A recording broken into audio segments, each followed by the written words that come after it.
ડભોઈમાં નવલી નવરાત્રીના ઢોલ ઢબુકવાની તૈયારીઓ જોરશોરથી ચાલી રહી છે તો બીજી તરફ ડભોઈ તાલુકાના ગ્રામ્ય વિસ્તારમાંથી આયોજકો વાજિંત્રોને રિપેર કરાવવા માટે ઉમટી રહ્યા છે।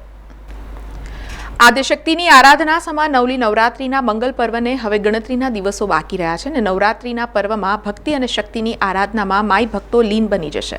માતાજીના ગરબામાં સૂરોના તાલે ખેલૈયાઓ હિલોળે ચડશે અને આ સૂરોના તાલ લયબદ્ધ નીકળે તે માટે ઢોલ નગારા સહિત વાજિંત્રોને પણ તૈયાર રાખવા પડે છે। તેના માટે તેને રિપેરિંગ કરાવવા માટે ડભોઈમાં કસબીઓને ત્યાં મંડળના યુવકો પહોંચી રહ્યા છે અને રિપેરિંગ કરાવી નવરાત્રીના મહોત્સવ નિમિત્તે તેને ભજન મંડળીને સોંપવામાં આવે છે। સાથે સાથે માતાજીની પણ સ્થાપના કરવાની હોવાથી અંબા જગદંબાની મૂર્તિઓ પણ બુક કરાવી દીધી છે।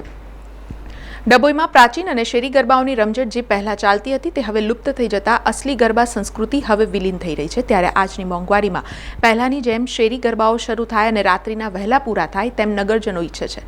મા શક્તિની આરાધનાના પર્વના અસલી ગરબાને પુનઃજીવિત કરવા આયોજકો આગળ આવે તેમ ગરબા પ્રેમીઓમાં માંગ ઉઠવા પામી છે।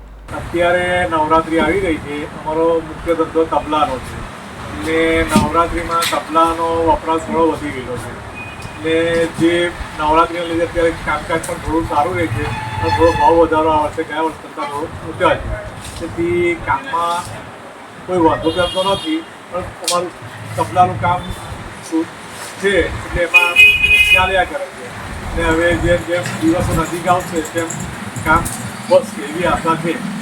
અત્યારે થોડું ઓછું ઘણા દિવસ ઓછા રહ્યા એટલે કામ ચાલુ થશે એવી અમને આશા છે।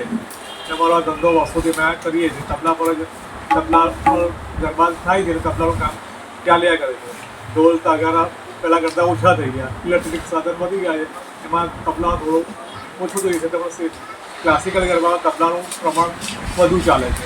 ઇલેક્ટ્રિક તબલા જે આ તબલા જેવા મોંઘા પણ છે ને ચાલતા પણ ઓછા છે ગ્રુપ ગરબામાં તેથી આ તબલાનું તો જરૂર પડે છે કે આ તબલા વાપરવા જ પડે છે।